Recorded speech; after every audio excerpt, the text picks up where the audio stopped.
बड़े उद्योगों का विस्तार इस दृष्टि से किया गया कि स्वसंचालित यंत्रों के माध्यम से बढ़िया सस्ता माल बनाया, विदेशों को भेजा और वहां से दुर्लभ विदेशी मुद्रा का अर्जन किया जाएगा। इस पूंजी से आवश्यक उपकरण मंगाने और प्रगति चक्र अधिक तेजी से घुमाने में अधिक मदद मिलेगी। बात एक दृष्टि से सही है, किंतु उसके साथ साथ जो अन्य अनेक व्यवधान एवं असमंजस जुड़े हुए हैं वे भी ऐसे नहीं जिनकी उपेक्षा की जा सके। एक हाथ से कमाने और दूसरे हाथ से गंवा देने में व्यर्थ की थकान और निराशा उत्पन्न होती है।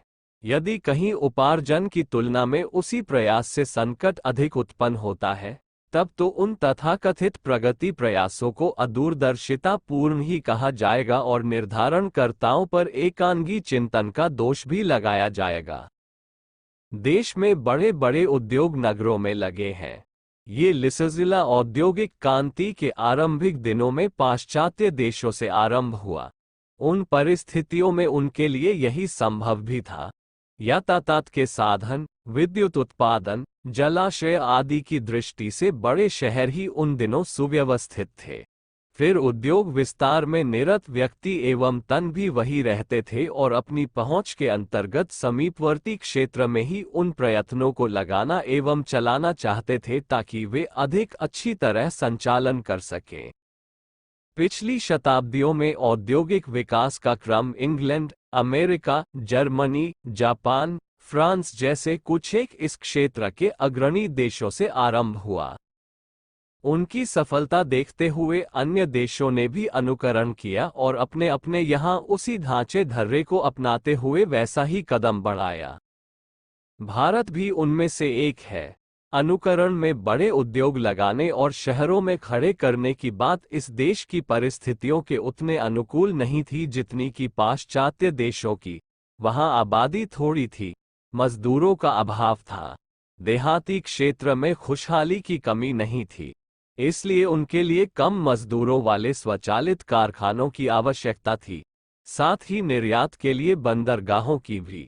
इसलिए उन्होंने यदि इस विस्तार के लिए वैसी अनुकूलता वाले स्थान चुने तो उन दिनों का उनका निर्णय उचित ही कहा जाएगा। भारत की स्थिति भिन्न है। इस देश का 78% जनसमुदाय छोटे देहातों में बसा हुआ है। शहरों में मात्र 22% जनता रहती है। केंद्र स्थान होने से शहरी सुविधा एवं विकास प्रक्रिया सहज ही बड़ी चढ़ी रहती है, अस्तु वहां का विकासक्रम अपने साथ ही अपनी गति से चलता रहता है। आवश्यकता इस बात की थी कि देहातों की ओर ध्यान दिया जाए।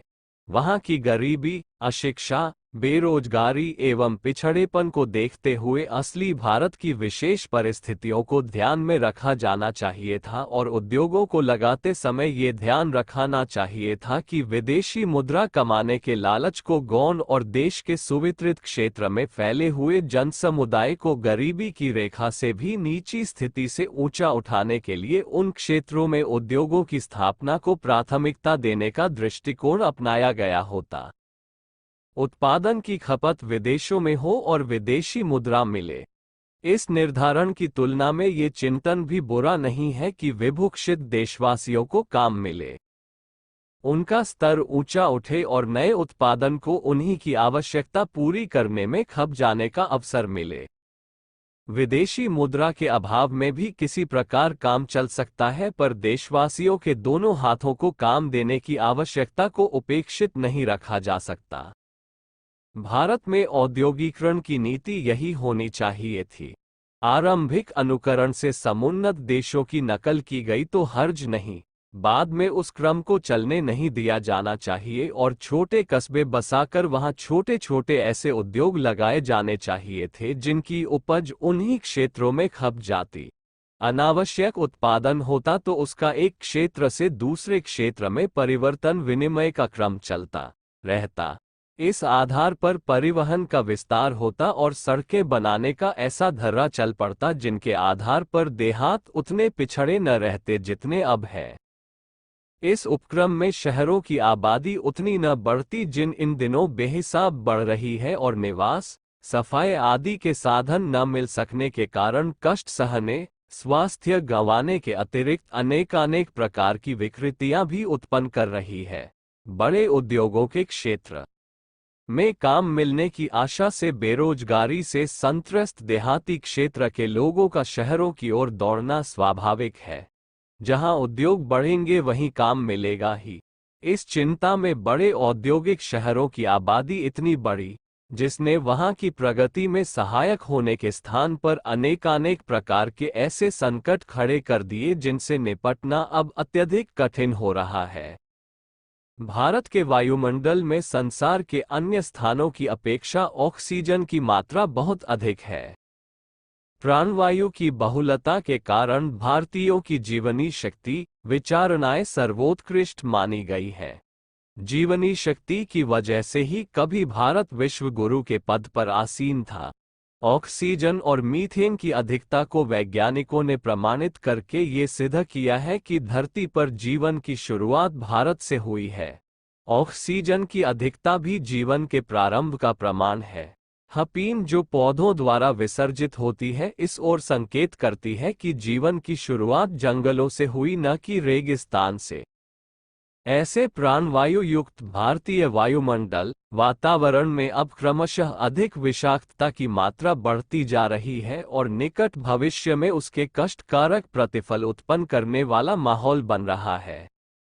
पिछले दिनों भारतीय विज्ञान सम्मेलन में सम्मिलित भारतीय वैज्ञानिकों ने इस तथ्य का उल्लेख किया कि विज्ञान तथा प्रौद्योगिकी का पर्यावरण पर बहुत अधिक प्रभाव पड़ रहा है। डा.0.0 चौधरी ने बताया कि अनुसंधानों से पता चला है कि पुरुषों में प्रजनन क्षमता समाप्त होने का आंशिक कारण दूषणकारी रसायनों द्वारा मानव कोशिकाओं में पैदा किए जाने वाले असामान्य परिवर्तन है। डॉक्टर सुभाष दत्त और जे0 घोष ने बताया कि कलकत्ता के पर्यावरण में सीसे से उत्पन्न दूषण भयावह स्थिति तक पहुंच गया है। सड़कों के किनारे के पेड़ पौधों में पर्याप्त मात्रा में सीसा उपलब्ध है। ये स्वास्थ्य के लिए हानिप्रद है। सब्जियों में बढ़ी हुई मात्रा में नाइट्रेट अधिक मात्रा में आमाशय में विघटित हो जाते हैं और रासायनिक यौगिकों का रूप धारण करके कैंसर पैदा करते हैं। खाद्यान्नों की सुरक्षा में जो रसायनों का प्रयोग होता है से उबालने पर विघटित होकर विषाक्त हो जाते हैं। कलकत्ता के डॉक्टर वनी गजरा ने D0 आदि रनों से उत्पन्न हानियों के संदर्भ में कहा है कि जो चिकनाई खाने में प्रयोग होती है उसमें प्रयुक्त D0 रसायन बहुत खतरनाक हो जाता है। इसका प्रभाव कोशिकाओं पर होने लगता है। वैज्ञानिकों के अनुसार औद्योगिक प्रदूषण के कारण गंगा और अन्य नदियों का जल विषाक्त हो रहा है। जिन खानों में पावर अल्कोहल तैयार होता है वे अपने कुओं तक के जल को दूषित कर देते हैं। वनस्पति वैज्ञानिकों ने उल्लेख किया कि अवांछित वृक्षों के आरोपण का भी सार्वजनिक स्वास्थ्य पर बहुत खतरनाक प्रभाव पड़ेगा यदि इसी तरह क्रम चलता रहा।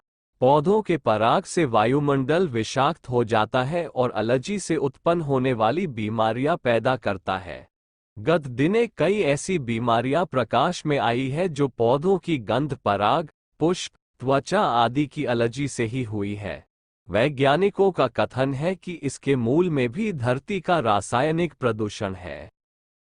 विश्व में जिस क्रम से जनसंख्या वृद्धि हो रही है उससे अनेक गुनी समस्या पर्यावरण प्रदूषण की सभी राष्ट्रों के सामने सुरसा की तरह बढ़ रही है। मनुष्य ने अपनी बुद्धि, वैभव, प्रतिभा के सहारे अनेकों कल कारखाने लगाए हैं जिनसे लाभ तो हुआ ही साथ ही मानव सभ्यता भी रोगग्रस्त होने लगी है। भारत के कई महानगरों में वायु प्रदूषण खतरे की सीमा से भी ऊपर जा पहुंचा है। नागपुर स्थित केंद्रीय सर्वस्वास्थ्य इंजीनियरिंग संस्थान के सर्वेक्षणानुसार दिल्ली के वायुमंडल में सल्फर डाइऑक्साइड की मात्रा 0.223 माइक्रोग्राम प्रति वर्ग मीटर है और कलकत्ता 2071 माइक्रोमैम, जबकि इसकी मात्रा माइक्रोग्राम से अधिक किसी भी स्थिति में नहीं होनी चाहिए। अति विकसित और औद्योगिक क्षेत्र में अग्रणी अमेरिका जैसे देश में इसकी मात्रा 0.1 माइक्रोग्राम सोवियत संघ और पश्चिमी जर्मनी में 0.05 माइक्रोग्राम निर्धारित की गई है।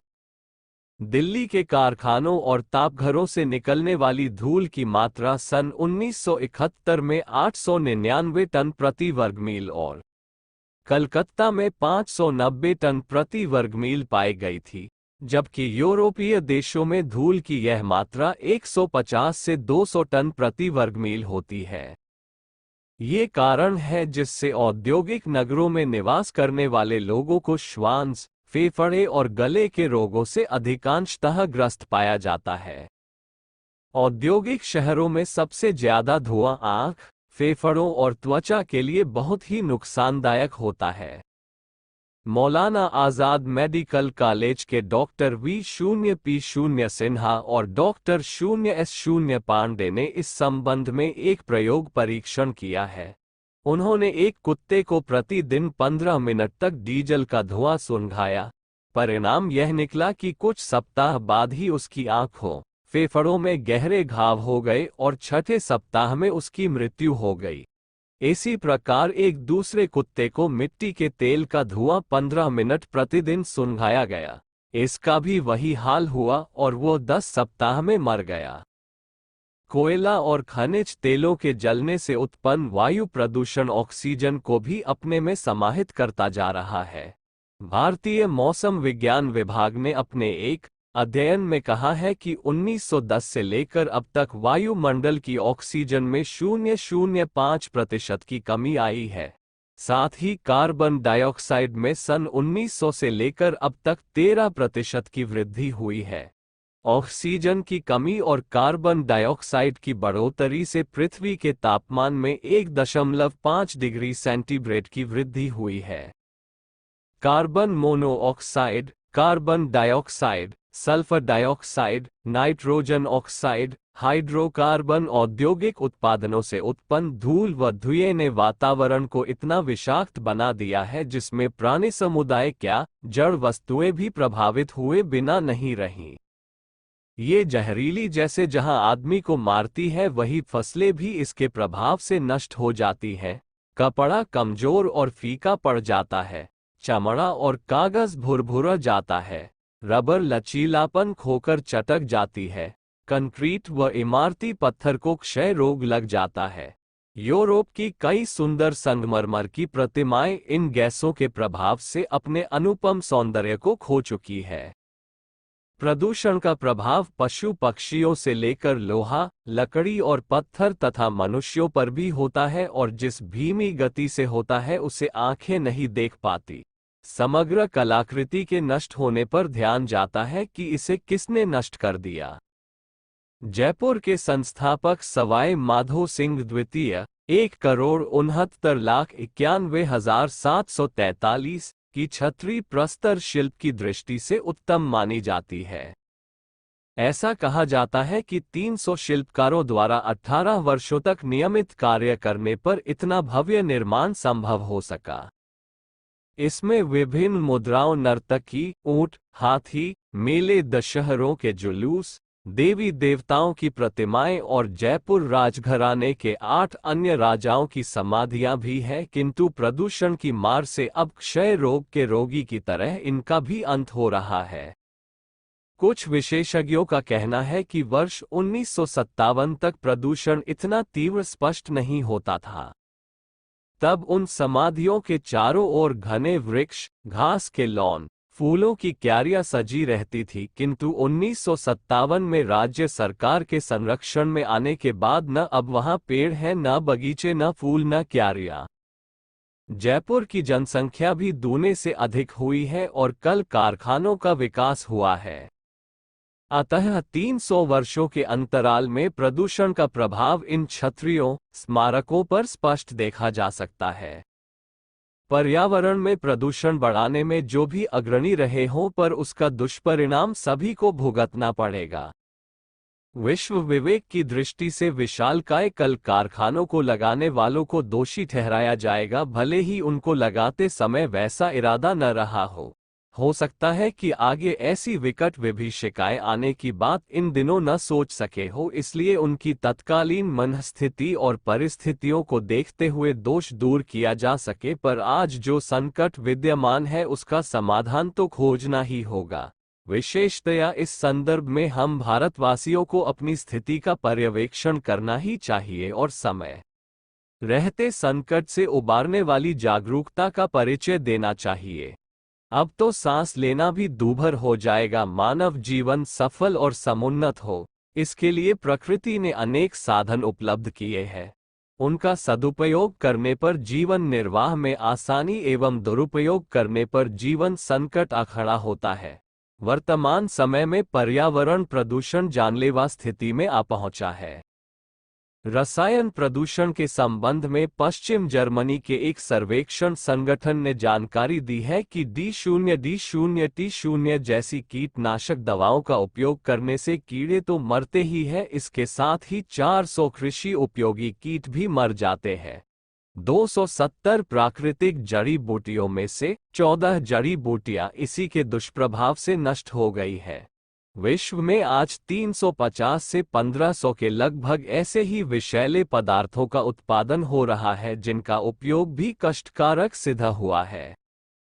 लेड, सीसा शरीर में मुंह और सांस के द्वारा जाता है।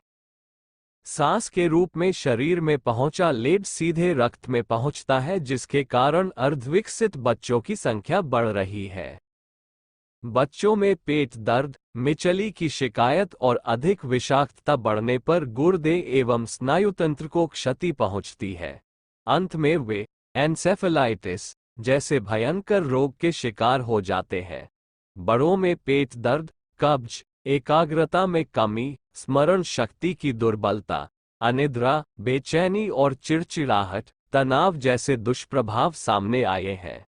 रूसी विशेषज्ञ कोबा पात्रिया के अनुसार बढ़ता हार्ट अटैक भी लेड विषाक्तता का ही परिणाम। वायु प्रदूषण भी कम घातक नहीं है। वायुमंडल में विद्यमान गैसों के अनुपातों में गड़बड़ी हो जाने के कारण ही यह संकट सामने आ खड़ा हुआ है। उनका प्रभाव अलग अलग दुष्प्रभावों के रूप में सामने आ रहा है। उदाहरण स्वरूप वायुमंडल में कार्बन डाइऑक्साइड की मात्रा 0.32% है। इसकी अधिकता से सूर्य का प्रकाश और विद्यमान विकिरण पृथ्वी तक नहीं पहुंच पाते तथा पृथ्वी की गर्मी अंतरिक्ष में नहीं जा पाती, जिसके कारण पृथ्वी का तापक्रम बढ़ता जा रहा है। अगले 10 वर्षों में विश्व का तापक्रम 4 डिग्री फ़ारेनहाइट अधिक बढ़ जाने का भय है। कार्बन मोनोऑक्साइड भी कम हानिकारक नहीं है। इसकी अधिकता मनुष्य के रक्त में विद्यमान हीमोग्लोबिन की मात्रा को कम कर देती है, जिसके कारण ऑक्सीजन कम मात्रा में पहुंच पाती है। परिणाम स्वरूप शारीरिक, मानसिक शिथिलता, श्वास और स्नायु संबंधी क्रॉनिक रोग सामने आते हैं। इसी तरह वातावरण में बढ़ती जा रही सल्फर डाइऑक्साइड श्वसन तंत्र में उत्तेजना और नाइट्रस ऑक्साइड रक्त विकार के अलावा बच्चों में इन्फ्लुएंजा जैसे रोग उत्पन्न करती है। एक सर्वेक्षण के अनुसार संयुक्त राज्य अमेरिका अकेले ही प्रत्येक वर्ष 14 crore 70 lakh ton carbon monoxide, 2 crore 50 lakh ton धूल के कण, 3 crore 40 lakh ton sulphur dioxide और 3 करोड़ 40 लाख टन हाइड्रोकार्बन फेंक कर विषाक्तता को बढ़ाने में प्रमुख भूमिका अदा कर रहा है। जापान भी इसमें पीछे नहीं है। पिछले दिनों व्यूशु द्वीप के पूर्व में मिनीमाता खाड़ी में फैक्ट्री द्वारा फैलाए गए प्रदूषण से एक भयंकर महामारी फैली, जिसका प्रमुख कारण शरीर में पारे की मात्रा का अधिक हो जाना था। इस बीमारी के प्रारंभ में शरीर के अंग तथा ओठ सुन्न हो जाते हैं। कुछ दिन बाद स्पर्श बोध, बोलने, सुनने की कम होने लगती है। रोगी नेत्र ज्योति को खो बैठता है और अंत में उसे मृत्यु के मुख में जाना पड़ता है। उसका कोई उपचार चिकित्सकों को सूझ नहीं पड़ता है। ऐसी कितनी ही फैक्ट्रियां विष उगलती और उसे वायुमंडल में फैलाती चली जा रही है। क्या वायुमंडल को परिशोधित करने के लिए वैज्ञानिकों के सामने कोई विकल्प है? इस पर वे निरुत्तर हो जाते हैं। कुछ मात्रा में प्रकृति पेड़ पौधों, वृक्षों के द्वारा पर्यावरण परिशोधन में मदद कर सकती थी, लेकिन मानवीय दुर्बुद्धि ने उसको भी विनष्ट कर प्रकृति को पनगु बना दिया। भारत भी इस क्षेत्र में किसी से पीछे नहीं है। यहाँ प्रति वर्ष 3,20,000 टन तंबाकू को सुखाने के लिए 12,86,000 एकड़ भूमि में लगे वृक्षों का उपयोग ईंधन के रूप में किया जाता है।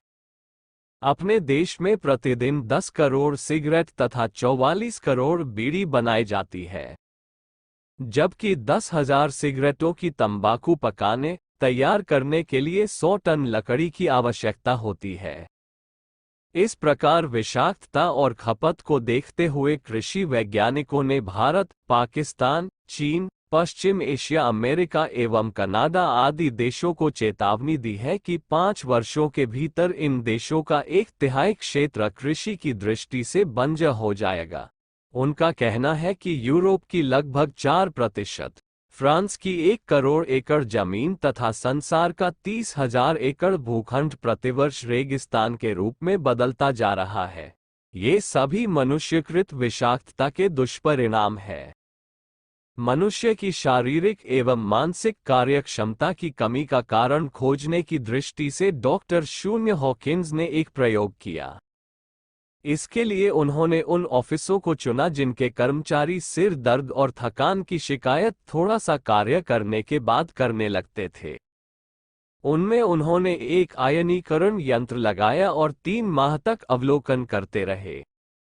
अंत में निष्कर्ष के रूप में उन्होंने पाया कि जो कर्मचारी कम काम करने में समर्थ थे, वे भी शिफ्ट के रूप में 24 घंटे काम करने लगे। साथ ही उनकी चुस्ती स्फूर्ति यथावत बनी रही।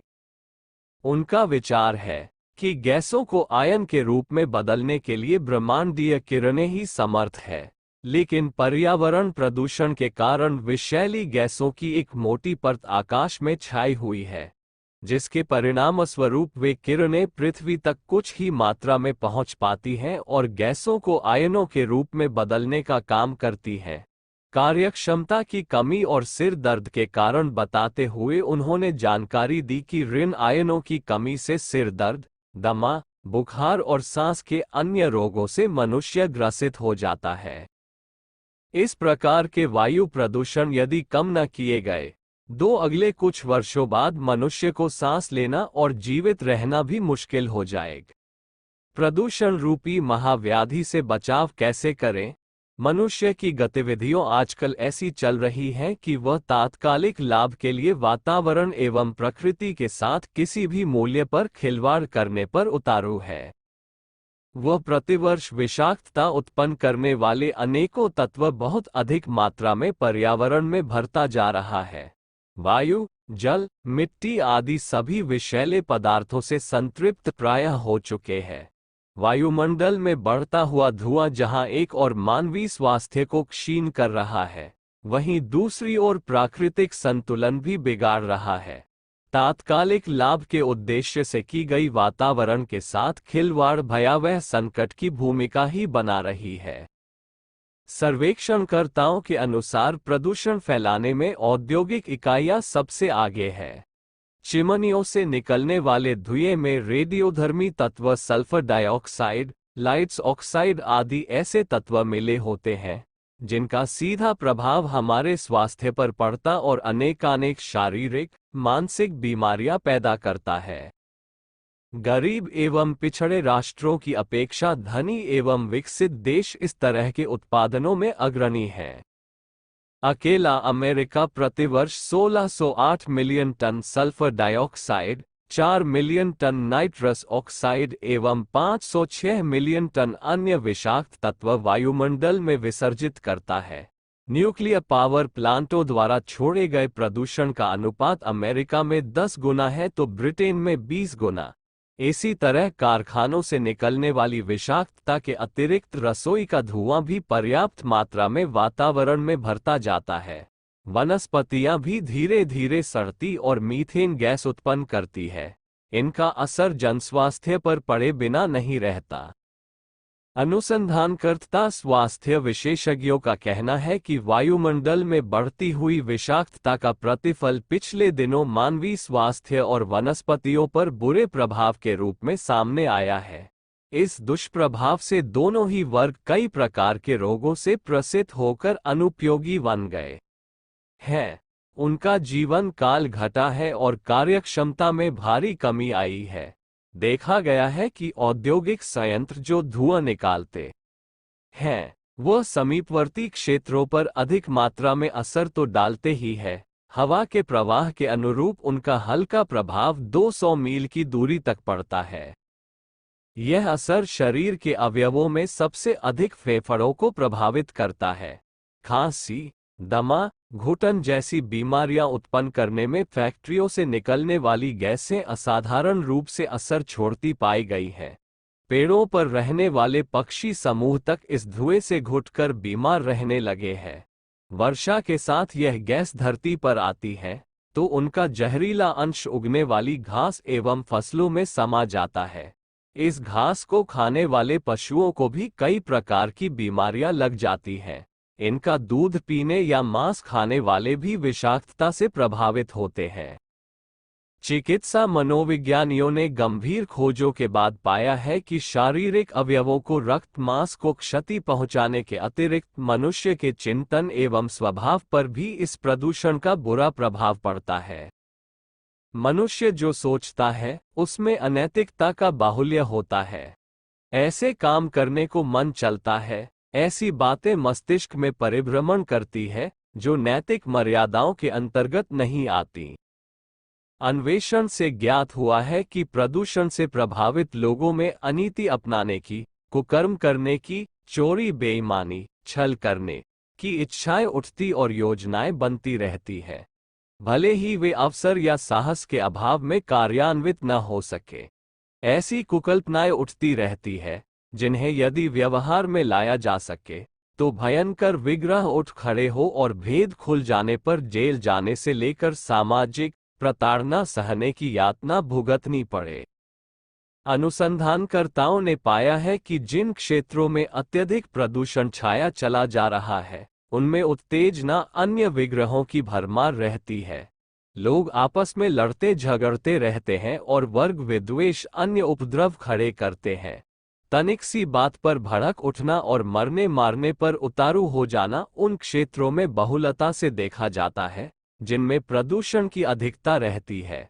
कारखानों में हड़तालें, चोरियां और तोड़ फोड़ की घटनाएं प्रायः ऐसे क्षेत्रों में अधिक मात्रा में घटित होती है। वाहनों की इन्होंने अधिक के कारण होती देखी जाती है। अनायास बुढ़ापे का आधामकता, निराशा, उदासी, उच्च रक्तचाप जैसी मनोकायिक बीमारियां ऐसी हैं जो दूषित वातावरण में सर्वाधिक अनुपात में पनपती है। अच्छा हो, प्रगति के लिए आधुनिकतम यंत्रों का प्रयोग जहां तक जरूरी हो तभी किया जाए एवं प्रदूषण करने वाले बड़े यंत्रों पर रोक लगा दी जाए। जरूरत भर का उत्पादन विकेंद्रीकृत गृह उद्योगों द्वारा भी होता रह सकता है। यही प्रदूषण रूपी महाव्याधि का एकमेव उपचार है। वातावरण प्रदूषण का क्या कोई समाधान है? ईंधन जलने, औद्योगिक कल कारखानों से धुआं निकलने और विभिन्न कारणों से वातावरण प्रदूषण की आजकल बड़ी चर्चा है। सामान्य कारणों से उत्पन्न होने वाला प्रदूषण यो तो प्रकृति अपने आप ही शुद्ध करती है, पर उस शुद्धि चक्र में मानव निर्मित एक व्यवधान उत्पन्न हो गया है। इसके कई कारण गिनाए जाते हैं जिनमें 3 प्रमुख हैं। पहला तो ये कि आजकल रेल, मोटरों और कल कारखानों में ज्वलनशील ईंधन जलाया जाता है जैसे petrol, mobil oil, diesel oil और मिट्टी का तेल। इन रासायनिक ईंधन के जलने से कई तरह की गैसें निकलती हैं जो वायुमंडल में घुलकर वातावरण को दूषित करती है। दूसरा कारण रासायनिक मिश्रणों का उपयोग है। दवा, कीटाणुनाशक रसायन, रासायनिक खाद जैसी वस्तुओं का इस्तेमाल तत्काल भले ही कोई लाभदशीता हो पर वे उपभोग के बाद संपर्क में आने वाली वस्तुओं का प्रत्येक कण विषाक्त कर देती है। यह विषाक्तता भी अपना प्रभाव वातावरण पर डालती है। तीसरा बड़ा कारण जो सर्वाधिक महत्वपूर्ण है जनसंख्या की वृद्धि।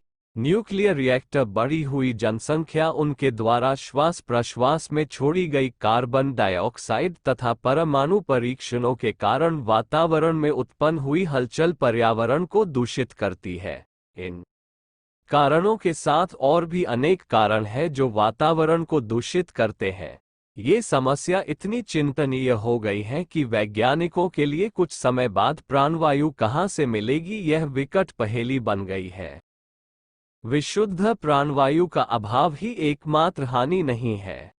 वातावरण प्रदूषण से होने वाली हानियों में से कई को तो अभी भी प्रत्यक्ष होते देखा जाने लगा है।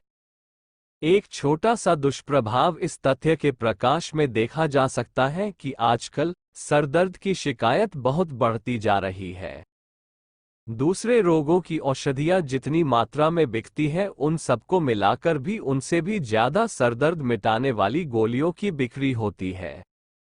विज्ञान के शोधकर्ता सरदर्द की बढ़ती शिकायत के कारणों की खोज करते हुए इस निष्कर्ष पर पहुंचे हैं कि यह शिकायत मात्र वातावरण के दूषित होने से बढ़ी है।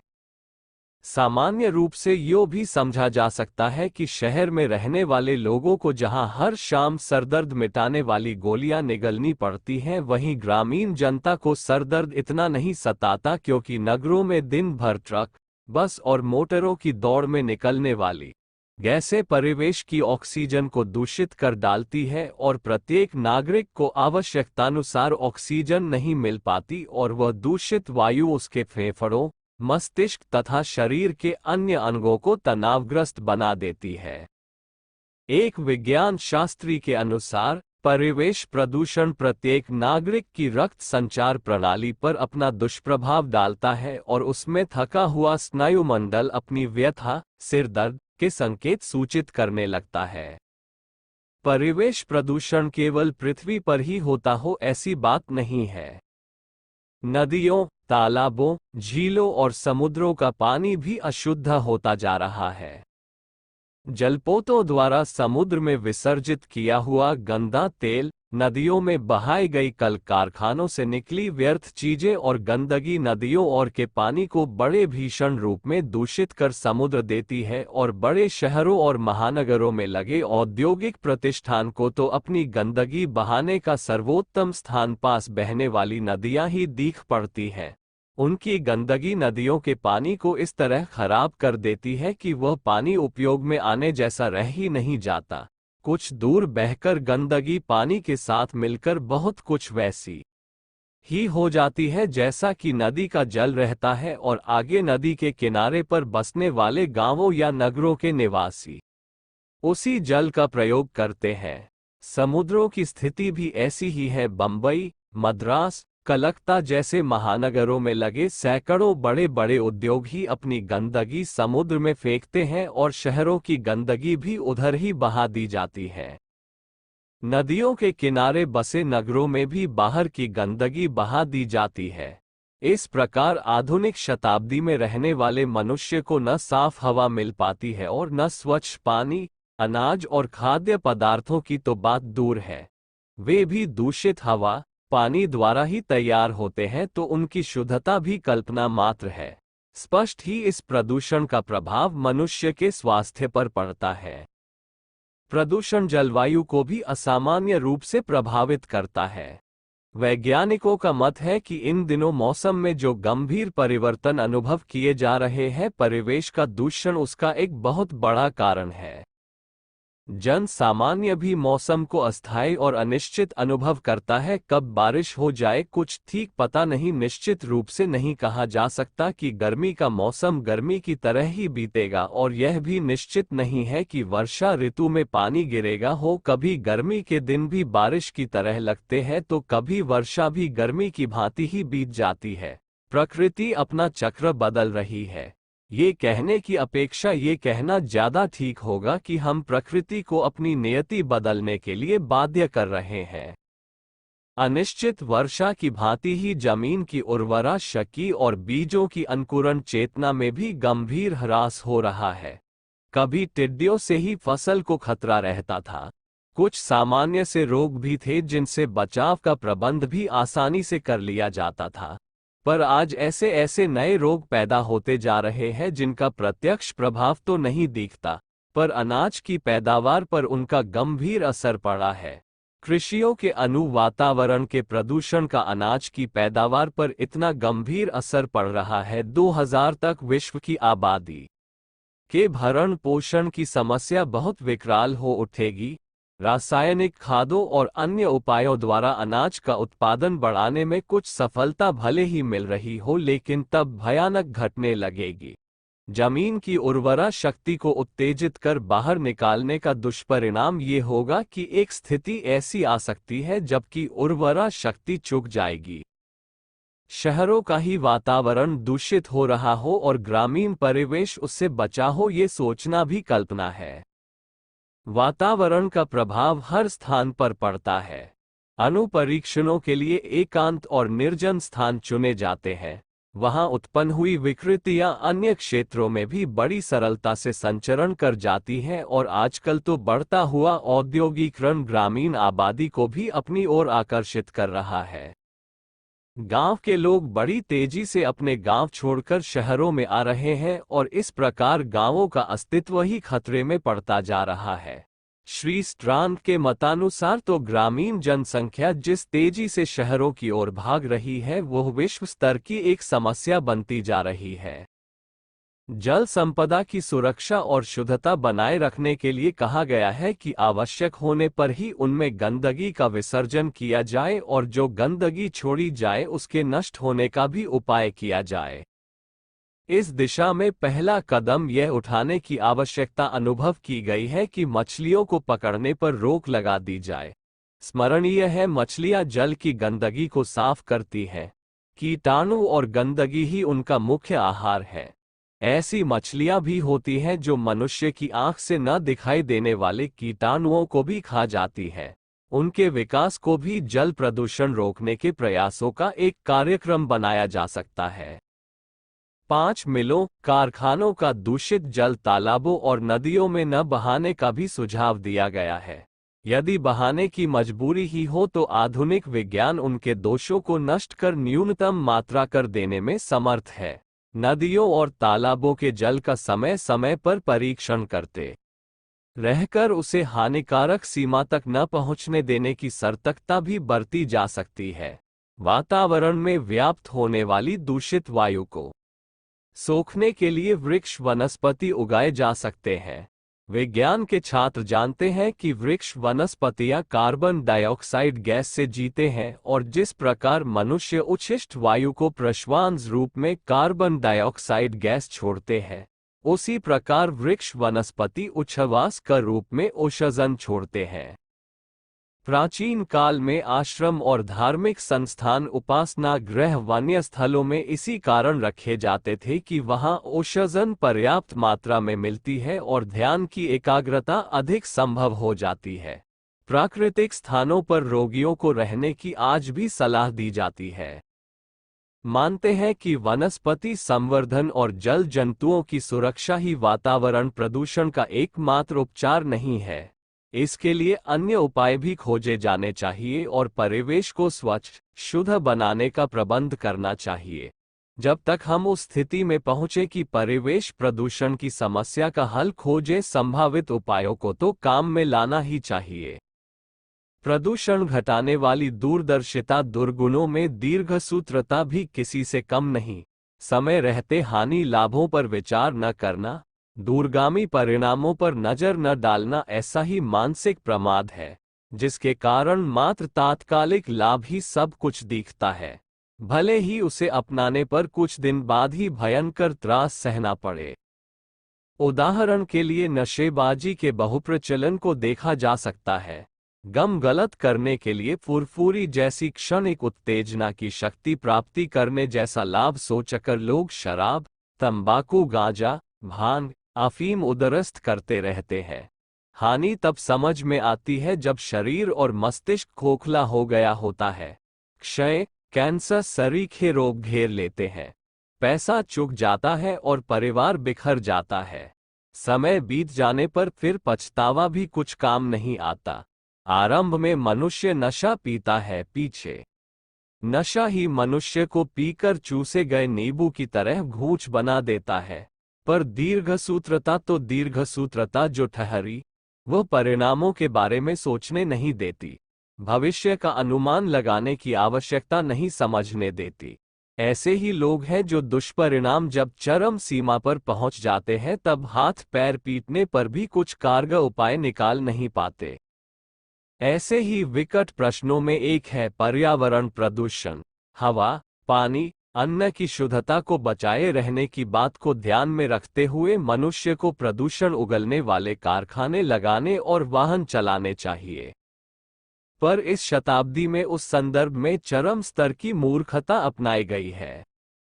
उद्योगपतियों का अधिक लाभ और संपन्नों की सुविधा को ध्यान में रखा गया है, पर यह भुला दिया गया है कि इस संदर्भ में बरती जाने वाली अति का वातावरण पर क्या प्रभाव पड़ेगा, प्रदूषण किस अनुपात में बढ़ेगा और कितनी विषाक्तता से अपने शरीर साधनों को भर लेना होगा।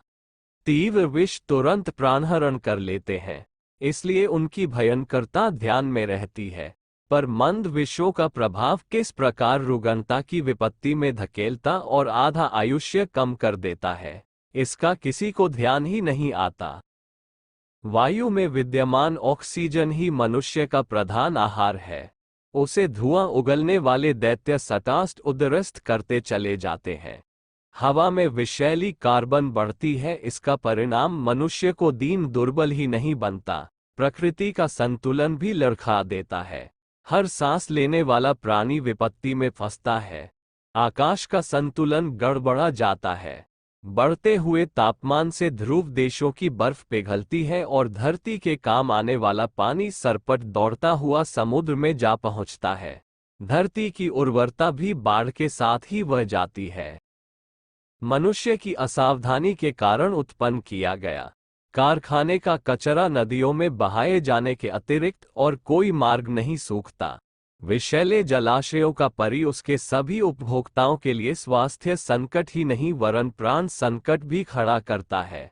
ऊर्जा और पानी का उपयोग करने में मनुष्य अपना कौशल और बढ़प्पन दिखाता है, फलस्वरूप भंडारण स्वला और खर्च अधिक होने की प्रक्रिया जल संकट खड़ा करती है। भूमिगत जल की असाधारण रूप से खिंचाई करने पर धरती का जल स्रोत धीरे धीरे नीचे उतरता जाता है और खिंचाई करने पर अधिक परिश्रम से थोड़ी मात्रा में शुद्ध जल हाथ लगता है। ऐसे ही कारणों से वायु प्रदूषण के साथ साथ जल प्रदूषण भी बढ़ता जाता है। यह अगले दिनों प्यासे मरने की पूर्व तैयारी ही तो है। खाद्य संकट का प्रथम कारण तो बढ़ी हुई जनसंख्या के लिए आहार उत्पादन की बड़ी चढ़ी आवश्यकता है ही। इस पर भी तुर्रा ये है कि लोगों के स्वाद में गेहूं, चावल जैसी बहुत पानी पीने वाली और एक वर्ष की मेहनत से हाथ आने वाली फसलें ही भोजन का प्रधान आहार बनती जाती है। कंद और शाकों की मात्रा बढ़ाने की अपेक्षा नकदी देने वाली गन्ना, तंबाकू आदि फसलों का उत्पादन अधिक होता है। उत्पादन कम और उपयोग अधिक होने की स्थिति में महंगाई बढ़ना स्वाभाविक है। अधिक उत्पादन की ललक में रासायनिक खादों का प्रचलन बढ़ता जा रहा है। फलतः धरती की उर्वरता और हस्तगत हुए धान्य की पौष्टिकता घटती जा रही है। जनसंख्या वृद्धि और अपव्यय के लिए उभरा उत्साह मूल पूंजी की जड़ पर कुठाराघात ही करेगा और आज नहीं तो कल खाद्य संकट का सामना करना ही पड़ेगा। पर दीर्घसूत्रता भी समय रहते सोचने कहाँ देती है। मुसीबत आने से पहले उपाय सुझाने वाली विवेकशीलता भी तो घटती ही जा रही है। संतुलन को स्थिर रखने में वनों की विशेष भूमिका है। प्रकृति का संतुलन बनाए रखने के लिए 1/3 भूमि पर वृक्ष रहने चाहिए ताकि वे विषाक्तता का अवशोषण करते रहें। पर हुआ इस संबंध में भी अनर्थ ही। जलावन, फर्नीचर, आवास आदि के लिए पेड़ इस कदर कटे हैं कि उनकी अनिवार्य संख्या प्रायः आधी से भी कम हो गई है। जंगल कट रहे हैं और उनकी भूमि निवास या कारखाने के लिए काम आ रही है। ये सिलसिला इसी प्रकार चलता रहा तो वन क्षेत्र आगे और भी अधिक घटेगा। फलस्वरूप वर्षा में कमी पड़ेगी, भूक्षरण होगा, रेगिस्तान पैर पसारते जाएंगे। वन संपदा के विनाश के साथ ही भूमि की उर्वरता और जल भंडारण का अनुपात भी निरंतर घटेगा। इस प्रकार जीवन के प्रमुख पटक पड़ते जाने पर अगले दिनों जीव रह सकना कितना कठिन हो जाएगा, ये परिकल्पना कर सकना किसी विचारशील के लिए कठिन नहीं होनी चाहिए। पर हम हैं जो आज से आगे बढ़कर कल की सोचने में दीर्घसूत्रता ही बरतते रहते हैं। यो आग लगाने वाले को ही उसकी क्षतिपूर्ति करनी चाहिए और उन्हें ही विसंगतियों को प्रोत्साहन देने के लिए दंड भुगतना चाहिए। फिर भी प्रश्न तात्कालिक उपाय खोजने का है। इसमें से कम एक पक्ष तो सरकार को अपने कंधे पर उठाना चाहिए। वो प्रदूषण को अति मात्रा में फैलाने वाले कारखानों पर अंकुश लगाए और उन्हें सीमा के अंतर्गत रहने के लिए भी बाधित करे, पर उस सुयोग के आने तक की प्रतीक्षा में भी तो नहीं बैठा जा सकता। सार्वजनिक क्षति को देखते हुए सर्वसाधारण का भी यह कर्तव्य बन जाता है कि इस विपत्ति की रोकथाम में अपने ढंग से अपने हिस्से का काम करें। उपभोक्ता यदि चाहे तो अपने प्रभाव क्षेत्र में यथासंभव रोकथाम तो कर ही सकते हैं। प्रदूषण के केंद्र बड़े शहरों से आबादी घटाकर उसे करने की दिशा में मोड़ा जाए।